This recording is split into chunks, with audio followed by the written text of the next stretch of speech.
네, 우리 벌써 한 주를 남기고 있는 3주 차가 되었습니다. 네, 우리 시영 묵상을 하시면서 아마 많은 분들이 또 시영을 하시면서 많이 혼란스러우셨을 것 같다라는 생각이 들었어요. 아마 지금 웃으시는 분들이 많이 들리시는데 저도 이해됩니다. 네. 시영이 우리한테 어떤 의미에서 되게 낯선 유형이기도 하고 실은 우리가 했었는데 하다 보니 나의 익숙함으로 바뀌어서 이 익숙한 방식과 기존에 있던 큐티 방식을 다시 접목하는 과정에서 혼란이 있을 수 있습니다. 그래서 오늘은 어떤 걸 해볼까 고민하다가 시형을 한 번 더 복습하면 좋겠다. 그리고 제가 숙제를 이렇게 살펴보면서 몇 가지 눈에 띄는 점이 있었어요. 헷갈리시는 부분들이 있는 것 같더라고요. 그래서 이제 오늘은 그 부분에 대해서 조금 더 집중적으로 설명을 드리고, 오늘은 저희가 직접 큐티를 하는 걸 더 시간을 잡고 가보도록 하겠습니다. 자, 우리 시험 한 번 더 복습을 해볼 텐데, 시험 큐티의 가장 중요한 부분이 뭐라고 했죠? 결단과 적용. 결단과 적용이 가장 중요합니다. 실은 큐티의 가장 핵심은 결단과 적용이에요. 왜냐하면 큐티의 목적 자체가 말씀을 묵상한 그 묵상이 나의 삶으로 반영되는 것까지가 큐티거든요. 근데 이제 저희가 하는, 예를 들어서 이제 B형까지 느낀 점만 적는 부분까지는 우리가 너무 익숙한 방식이기도 하고, 그런 부분이다 보니까 실제적으로 근데 B형은 적용까지 나아가지를 못하는 아쉬움이 있죠. 근데 저희가 최종적으로 바라보는 그 D형이라는 부분이 있는데요.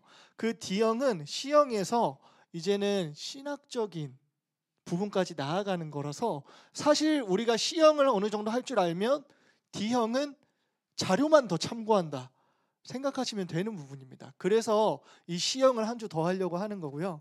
결단과 적용에 있어서는 삶의 영역을 세분화해서 나눠서 적용하는데, 저희가 과제를 할 때 제가 두 가지 파트를 드렸어요. 하나는 개인, 하나는 공동체. 이 부분을 하는 이유도, 우리가 적용을 할 때 나로만 끝나면 하나님을 사랑하는 것에서 끝납니다. 하지만 성경이 말하는 말씀의 핵심은 두 줄로 뭐죠? 하나님 사랑, 이웃 사랑. 그렇기 때문에 우리는 공동체까지 나아가야 되는데, 자, 여기서 중요한 부분이, 우리가 본문을 더 깊이 이해해야만 삶의 적용으로 나아갈 때 조금 더 많은 범위 안에서 축소시켜 나갈 수 있겠죠. 그래서 우리가 이제 하나씩 볼 텐데, 자, 관찰에 대해서 살짝 헷갈려 하시는 분들이 있으셔서 제가 먼저 말씀드리면, 관찰은 저 갈색 부분을 한번 읽어볼까요? 말씀이 무엇을 말하고 있는가? 가로치고 뭐라고 써 있죠? 객관적. 자, 관찰은 어떤 거냐면 말씀의 내용이 어떠한 건지를 파악하는 시간입니다. 그래서 관찰은 어떤 말씀을 보고 내가 느낀 거라든지 나의 생각을 적는 시간이 아니에요. 관찰은 오로지 이 말씀의 내용이 무엇인지를 확인하는 과정입니다. 그러면서 어떤 걸 찾냐면, 말씀에 반복되는 내용이 무엇인지, 강조되거나 비교하고 있는 내용이 무엇인지, 그런 걸 보면서 이 말씀이 어떤 의도를 가지고 쓰여진 걸까 하면서 읽어보고 내용을 요약해 보시는 거예요. 근데 이제 내용을 요약을 잘 해주신 분들이 이제 보면 이런 포인트를 잘 짚어서 정리를 해두셨더라고요. 근데 이 포인트를 짚는 부분이 잘 훈련이 되시면 여러분들이 느낀 점을 적을 때도 그 부분이 명확하게 드러납니다. 내가 인상 깊게 봤던 부분이 포인트가 되기 때문에 느낀 점을 잡을 때도 당연히 내가 포인트를 잡았던 그 부분이 나의 느낀 점으로 다가오겠죠. 그래서 관찰은 말씀에 있는 부분을 그대로 본문의 의도를 파악하는 데 목적이 있습니다.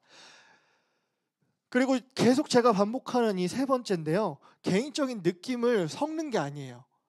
무슨 말이냐면, 이제 숙제하신 분들 중에 간혹 이런 분들이 계세요. 말씀을 적으면서 사견을 조금씩 넣으세요.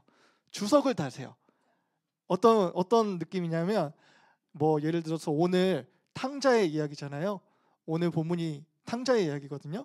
탕자의 이야기하면서 탕자는 이런 마음이었을 것이다. 예수님은 이런 의도로 탕자의 이야기를 넣었다.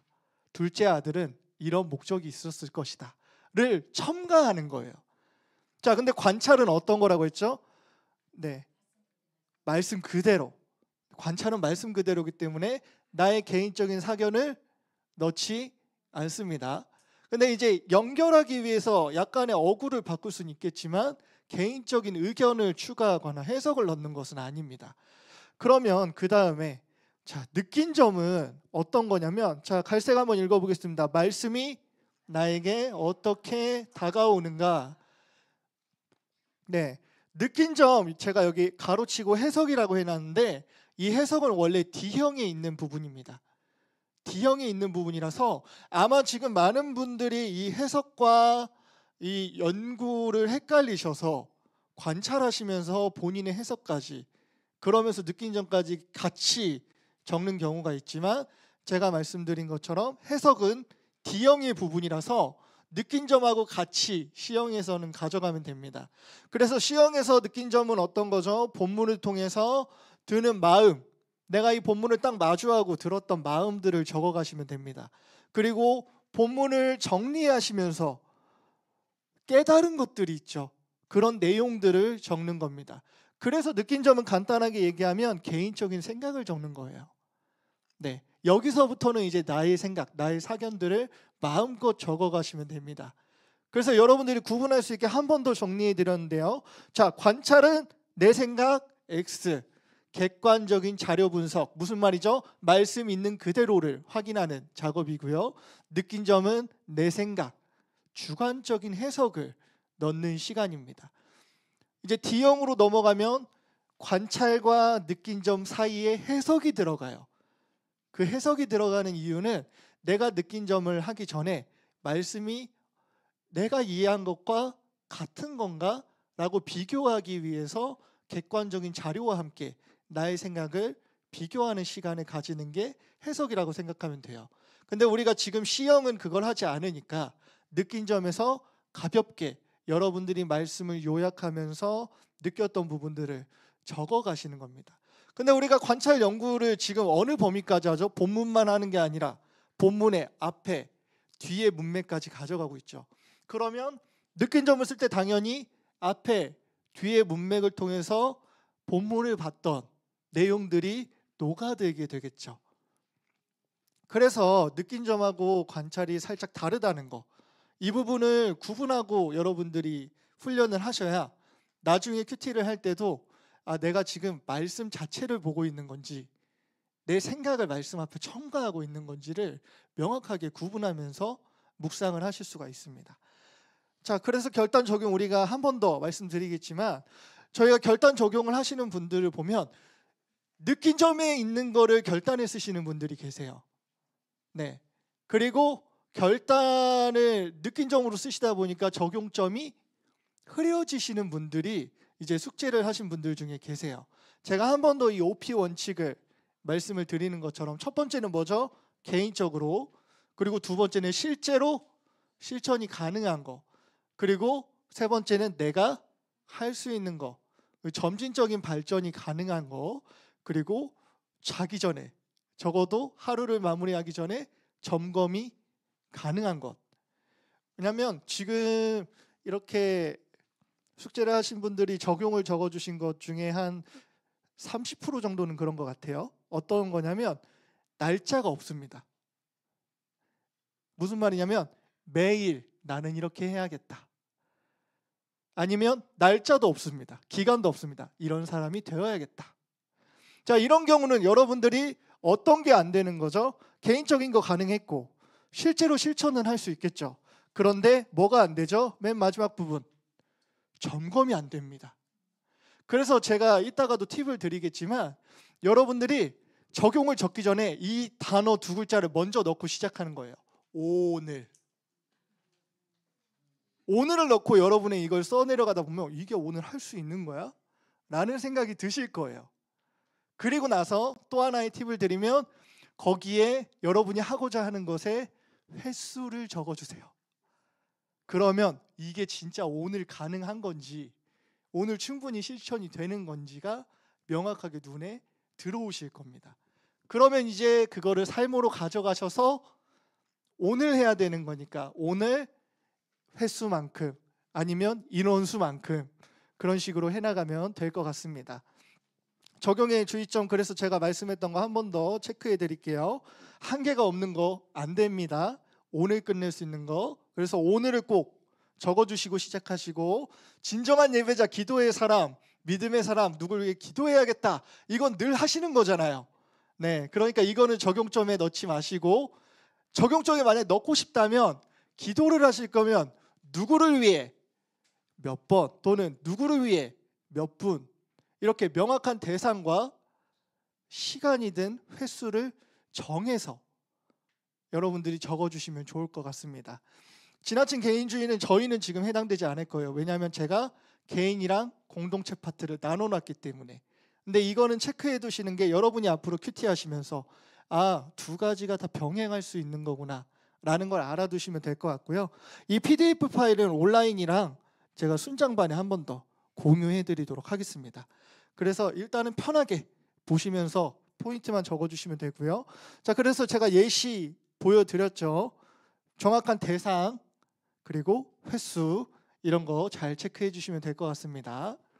자, 이제 본격적으로 우리 실습을 한번 해보도록 하겠습니다. 자, 우리 큐티책 수요일 본문 한번 펼쳐주시면 좋을 것 같고요.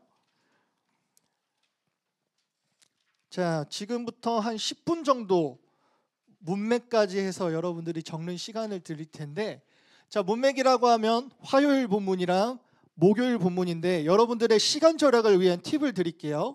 자, 앞에랑 뒤에 문맥은 그 내용을 다 적을 필요는 없습니다. 그 내용의 핵심 포인트가 뭐였는지만 여러분들이 읽어보시고 적어주시면 돼요. 무슨 말인지 이해되시죠?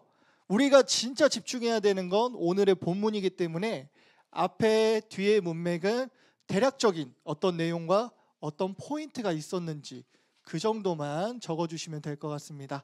자, 그러면 우리 8시 한 5분 정도까지 한번 문맥과 본문의 내용을 살펴보도록 하겠습니다.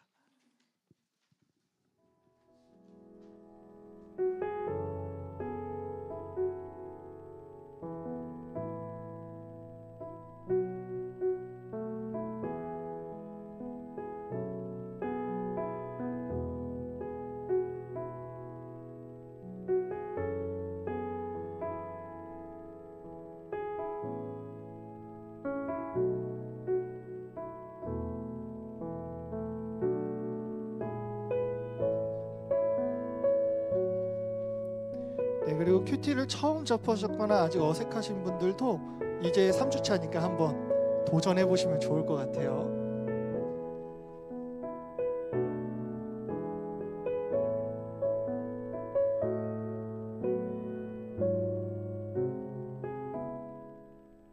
그리고 현장에서 내용이 어려우신 분들 손 들어주시면 제가 옆에 가서 조금씩 가이드 드리도록 하겠습니다.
요약이 어느 정도 마무리되신 분들은 느낀 점을 한번 쭉 적어주시면 될 것 같고요. 요약하시는 분들은 계속 요약하시면 됩니다.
느낀 점을 적어주실 때는 꼭 말씀을 근거해서 어떤 마음이 들었는지 어떤 걸 깨달았는지를 같이 적어주시면 좋을 것 같습니다. 5분 정도 느낀 점을 한번 적어보도록 하겠습니다.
느낀 점이 끝나신 분들은 잠깐 기다려 주시면 좋을 것 같아요. 다른 분들 위해서.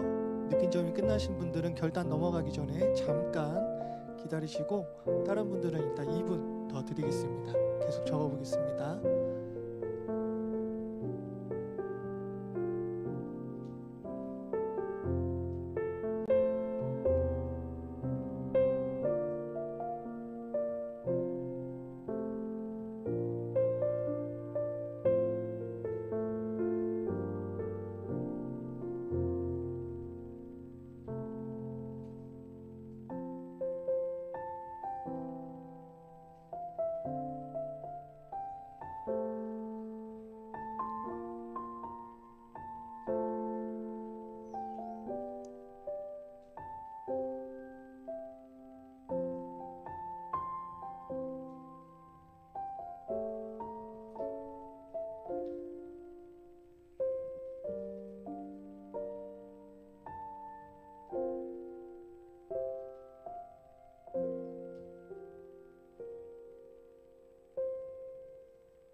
네, 이제 결단을 적으실 분들은 제가 가이드를 하나 드릴게요.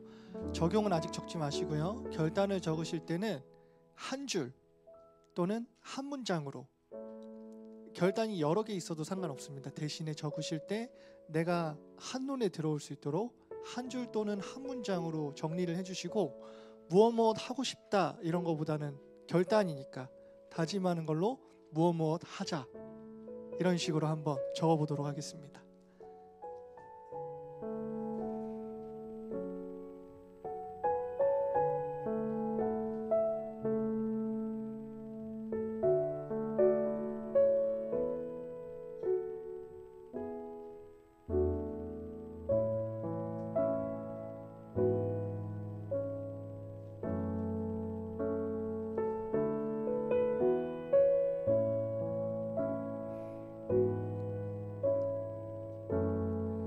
그 결단은 여러분들의 느낀 점이 당연히 녹아들겠죠. 그래서 그 부분의 포인트들을 잘 살리시면 좋을 것 같습니다.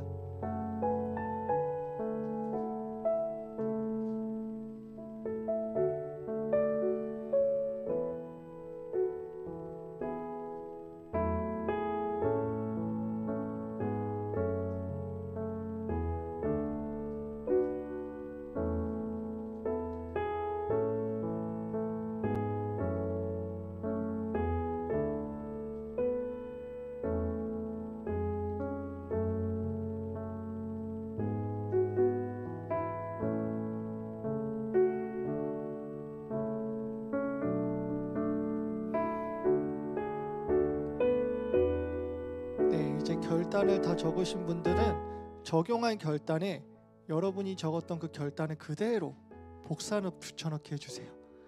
자, 내가 개인에는 이 결단을 해야지 하면 결단 한 줄 쓰신 거 있죠? 그 중에 하나를 그대로 적용할 결단 내용에 써주시면 됩니다.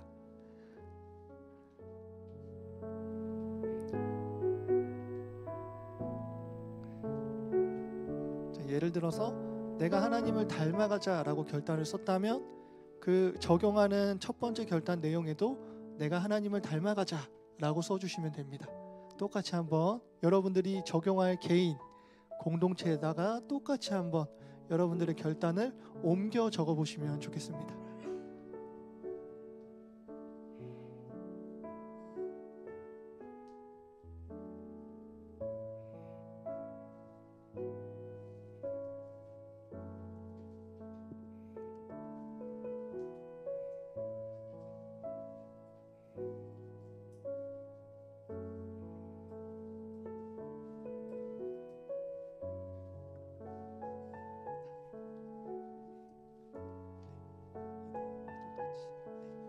좋아요.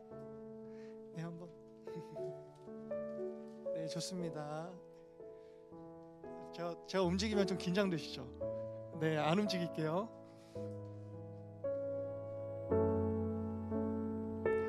자, 이제 복사 붙여넣기 하셨으니까 대상을 한번 적어보시죠. 대상을 적어주시면 좋을 것 같습니다. 대상은 이제 금방 끝나시니까 대상 적으시고, 자, 적용 방법에 오늘을 먼저 써주세요. 오늘 적용 방법에 오늘 써주시고요.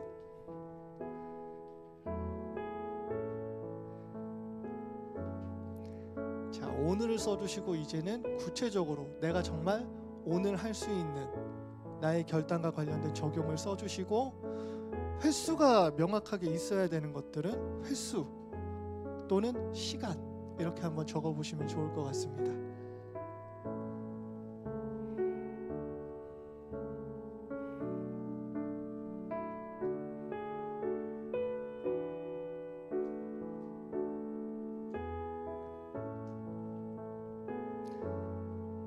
예를 들어서 말씀 읽기를 하겠다 하시는 분들은 몇 장 또는 몇 분 이상 이런 게 있겠죠. 그렇게 명확하게 내가 확인할 수 있도록 적어주시면 좋겠습니다.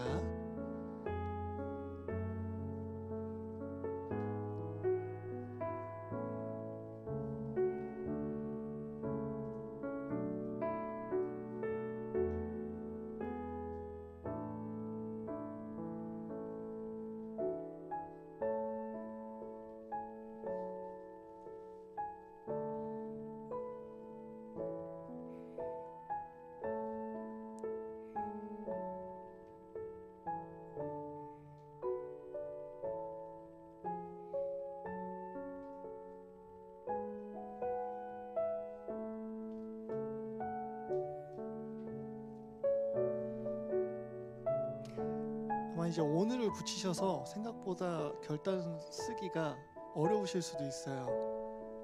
내가 평소에 포괄적으로 쓰셨던 분들은 오늘을 붙이시면 왜 안 써지지? 라는 생각이 드실 수도 있습니다. 괜찮으니까 한번 쭉쭉 적어보세요.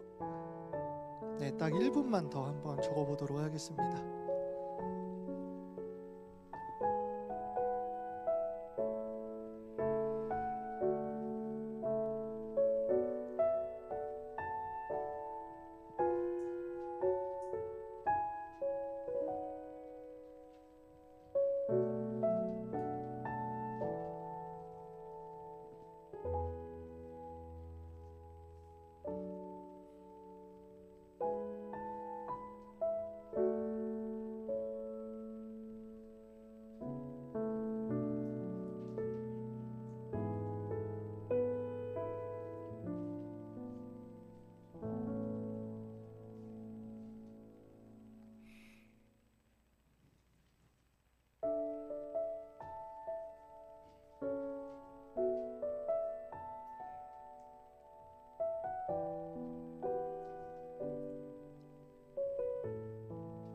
네, 음악 내려주시고요. 이제 한번 우리가 묵상했던 것들을 토대로 우리 저번 주에 만났던 김시영 친구와 함께 가져가 보도록 하겠습니다. 자, 앞에 문맥이랑 뒤에 문맥은 어떻게 하라고 했죠? 말씀의 핵심 포인트만 정리해서. 이것도 실은 길어요. 네, 이것도 실은 길지만 이런 식으로 하시는 분들이 있을 것 같아서 적어드리면, 자, 지금 세리와 죄인들이 말씀을 들어왔던 상황, 그리고 바리새인과 서기관들이 죄인을 영접한다고 수군거린 상황, 그리고 실은 이 앞에 문맥에는 비유가 두 개가 있었죠. 하나는 양 한 마리, 하나는 드라크마 비유가 있죠. 그럼 여러분들이 내용을 확인할 때 시간을 절약하려면 어떻게 적으면 되죠? 어떤 대상들한테 했는지, 그러면 세리와 죄인들, 바리새인과 서기관 이 배경을 적어주시고 어떤 비유와 어떤 이야기를 했는지 한 줄씩만 적어도 되겠죠. 여러분들이 내용을. 근데 그 한 줄을 적다 보니까 두 내용에서 예수님이 좀 더 강조했던 구절이 있다. 예를 들어 기뻐하지 않겠느냐, 한 영혼이 회개하고 돌아오는 것을 기뻐하지 않겠느냐. 그럼 그거가 핵심이니까 적어두는 겁니다. 그러고 넘어가면 되겠죠. 이제는 내용 파악이 된 거니까요. 자, 뒤에 문맥도 이제 옳지 않은 청지기 비유, 이거는 내용이 많고 어려울 수 있어서 이 친구는 되게 길게 적었는데, 자, 이 포인트도 어떻게 적을 수 있을까요? 더 요약한다면 옳지 않은 청지기에 대한 비유를 예수님이 하셨다. 그리고 나서 그 옳지 않은 청지기가 어떤 일을 했는지, 주인이 자기 보던 일을 세마라고 하자 주인에게 빚졌던 사람들을 불러서 빚을 탕감해줬다. 주인은 그 청지기를 보고 지혜롭다고 했다. 이런 식으로 짧게 포인트만 요약하는 거예요. 그러면서 가장 핵심이 무엇이었죠? 빛의 아들도보다 지금 세상의 사람들이 더 지혜롭다. 그러면서 지극히 작은 것에서 충성된 사람이 큰 것에도 충성되고, 지극히 작은 것에 불의한 사람이 큰 것에도 불의하다 하셨다. 이런 식으로 포인트만 딱딱 잡아도 여러분들이 문맥을 파악하는 데는 어려움이 없으실 거예요. 네, 이거는 이제 내용을 조금 더 길게 가져가려고 제가 내용을 볼 수 있게 써놓은 거고, 여러분이 앞뒤 문맥을 확인할 때는 이런 식으로 포인트만. 그러면 이제 여러분들이 핵심적으로 눈에 띄었던 문장들이 있죠. 그거는 빼놓지 말고 적어두셔야 본문을 묵상할 때 예수님이 전에 이렇게 말했지, 후에 이렇게 말씀하시지, 이게 연결이 됩니다. 자, 그래서 이제 하지만 본문은 어떻게 해요? 깊게 최대한 빠뜨리지 않고. 왜냐하면 앞뒤 문맥이 이해된 상태에서 본문을 보면 그 문맥이 그려지면서 본문이 보일 거기 때문에 그 내용들을 세세하게 적어주시면 됩니다. 세세하게 적는 동안 여러분들이 그 내용 파악이 더 깊게 뽑아지겠죠. 자, 그런 부분들, 허랑방탕하게 탕진했다, 큰 흉년이 들어서 돼지를 치며 지냈다, 나는 돼지 먹는 쥐염 열매만 먹는 줄 알았는데 달라고 했던 거구나, 이런 것들을 예를 들어 몰랐다면, 이렇게 세세하게 적다 보면 나는 그냥 흘려들었으니까 몰랐던 내용이 보일 수도 있겠죠. 아, 근데 왜 두 아들 비유를 하셨지? 앞에 바리새인들과 서기관들이 수군거렸잖아요. 그러면서 잃은 드라크마 얘기하시고 잃은 양 얘기하시고 왜 첫째 아들은 이런 얘기를 했지? 이렇게 쓰다 보면 문맥을 통해서 생각하게 되는 거죠. 그럼 예수님은 왜 다음에 가서는 재물에 대한 이야기를 하셨을까?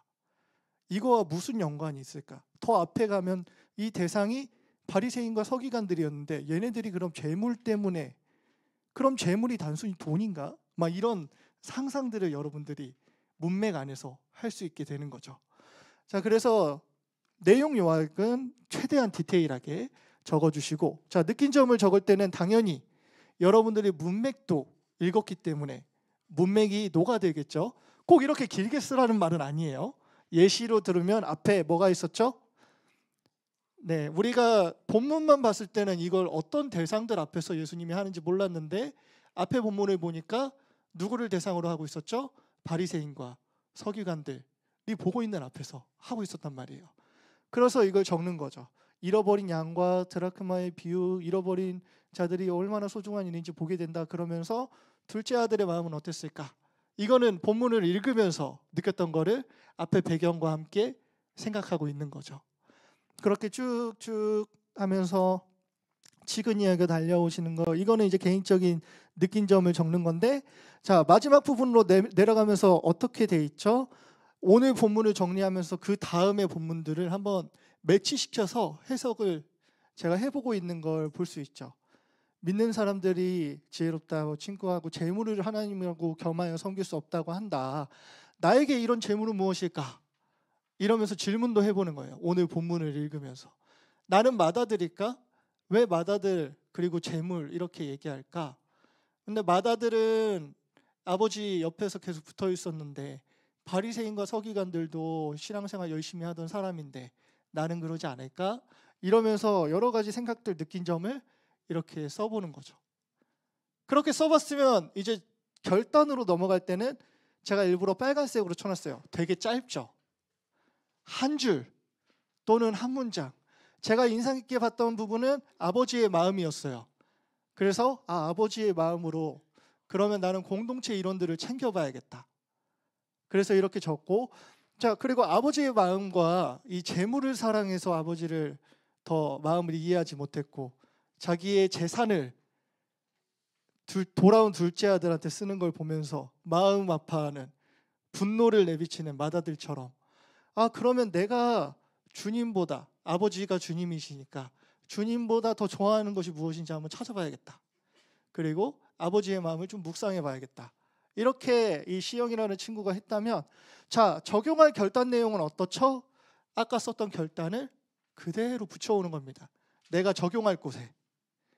자, 이 친구는 1번은 두 번째 거를 가지고 왔어요. 주님보다 더 좋아하는 걸 찾고 아버지의 마음을 묵상해 봐야겠다. 이건 나 자신한테 적용해 봐야지. 하고 나서 적용 방법에 뭐라고 써 있죠? 오늘 아침, 날짜가 명확하게, 시간이 명확하죠. 오늘 아침에 뭘 하겠다고 하죠? 내가 주님보다 좋아하는 거 2개 이상 적어보자. 이렇게 했어요. 2개 이상 적었는데도 이게 너무 추상적이니까 가로치고 뭐라고 예시를 써놨죠? 유튜브, 드라마 막 이런 걸 써놨어요. 내가 주님보다 더 관심을 가지고 더 집중할 수 있는 거, 몰입하게 되는 거. 그렇게 적어놨으니까 저는 오늘 아침에 뭐 출근하기 전이든 이렇게 적어보겠죠. 2개 이상 적으랬으니까 2개 이상 제가 적어보는 거예요. 그러고 저는 어떤 걸 하기로 했죠? 그거를 하루 동안 금식해보자. 근데 금식만 하는 거면 아버지의 마음을 묵상하지 못할 것 같으니까 이 친구는 하나 더 추가해요. 오늘 하루 그 시간 동안 성경 말씀 읽기. 자, 근데 그 시간 동안이라는 건 추상적이잖아요. 예, 그 시간이 어떻게 될지 모르는 거잖아요. 그래서 이 친구는 확실하게 하려고 가로에 이렇게 써놨습니다. 뭐라고 써있죠? 최소 10장 이상은 읽자. 네, 이런 식으로 횟수를 명확하게 확인할 수 있는 거. 만약에 시간으로 했다면 저는 뭐라고 썼을까요? 오늘 하루 1시간 이상, 뭐 30분 이상 말씀을 읽자, 아니면 말씀을 쓰자, 뭐 이런 것들을 했겠죠. 이런 식으로 횟수, 그리고 오늘 안에 끝날 수 있는 거를 내가 확실히 점검하고 체크할 수 있는 거. 자, 그리고 이제 공동체로 넘어가면서는 아버지의 마음을 가지고 왔어요. 그리고 대상을 어떻게 했었죠? 우리 공동체 장기 비순원들, 또 새로운 분들, 이분들이 아버지가 이런 마음으로 보고 계시지 않을까? 측은하거나 또는 기뻐하는 마음으로 보고 계시지 않을까? 그럼 나도 거기에 참여해야지 해서 뭐라고 적었죠? 또 뭐가 있죠? 앞에 오늘 해야 하는 거예요. 내일하고 다음 주에 하는 거 없어요. 오늘 할 수 있어야 됩니다. 오늘 몇 명이라고 명확하게 되어 있죠? 2명 이상. 그럼 저는 최소 2명한테는 연락을 해야 되는 거죠. 그래서 뭘 하는 거죠? 그냥 연락하면 안 되잖아요. 구체적으로 안부 인사, 전화기. 근데 이것도 애매하잖아요. 만나서 전화할 거야, 전화로 전화할 거야, 문자로 전화할 거야. 애매하니까 또 써놨어요. 문자 또는 전화로 하자. 내가 혹시 바쁠 수도 있으니까 문자라도 하자. 이런 의미로 이렇게. 자, 이렇게 적었다면 여러분들이 하룻밤이 지났을 때 체크가 될까요? 안 될까요? 가능하겠죠. 딱 보면 오늘 했는지 안 했는지 보이잖아요. 자, 이런 식으로 갑니다. 근데 뭐 예를 들어서 이제 예배를 드리고자 했을 때는 뭐 수요 예배를 열심히 참여하겠다. 주일 예배를 열심히 참여하겠다. 뭐 주일 다락방을 열심히 참여하겠다. 이렇게 쓰면 언제 주일, 어떤 주일인지가 명확하지 않잖아요. 그럴 때는 어떻게 쓴다고요? 이번 주 수요 예배, 이번 주 주일 다락방에서 무엇을 어떻게 하겠다. 이런 식으로 적용점을 잡으시면 좋겠죠. 근데 제가 권장드리는 건 가급적이면 날짜가 지나지 않고 오늘 할 수 있는 것. 왜냐하면 여러분들은 큐티를 앞으로 계속 할 거니까요. 그렇죠? 계속 하실 거니까. 계속 하시는데 다음 날, 다다음 날로 미뤄놓으면 그날은 2개 이상 해야 되는 거잖아요. 그럼 너무 힘드니까 여러분들은 오늘 할 수 있는 걸로 해보시면 될 것 같습니다. 자, 오늘 이제 마무리를 지을 텐데요. 혹시 질문이 있으시면 조금 남아서 오늘만큼은 중요한 부분들이니까 저한테 질문해 주시고 제가 가이드를 드리겠습니다. 그리고 이 파일은 순장님들을 통해서 전달하거나 온라인방에 공유해 드리도록 하겠습니다. 네, 이상으로 마치고요. 기도하고 마무리하도록 하겠습니다. 네, 하나님 아버지 감사합니다. 주님의 말씀을 더욱더 삶 가운데 녹이고 깊이 바라보기 위해서 많은 방법론을 배웁니다. 주님, 이 방법론들이 단순히 기술로 그치는 것이 아니라 아버지의 말씀을 더욱더 깊이 바라보며 주님께서 각자에게 하고자 하시는 말씀이 더욱더 깊이 새겨지는 귀한 시간으로, 귀한 도구로 사용되게 하여 주시옵소서. 일상 속에서도 주님의 말씀을 묵상하며 삶 가운데 녹여냅니다. 이렇게 훈련하고 적용하는 과정 속에서 주님의 일하심을 경험하게 하시고 주님의 살아계심을 느끼는 귀한 묵상의 시간들이 되게 하여 주시옵소서. 돌아갑니다. 돌아가는 발걸음 안전하게 지켜주시고 주님의 말씀으로 풍성한 한 주가 될 줄 믿사오며 이 모든 것 살아계신 우리 주 예수 그리스도의 이름으로 기도드립니다. 아멘.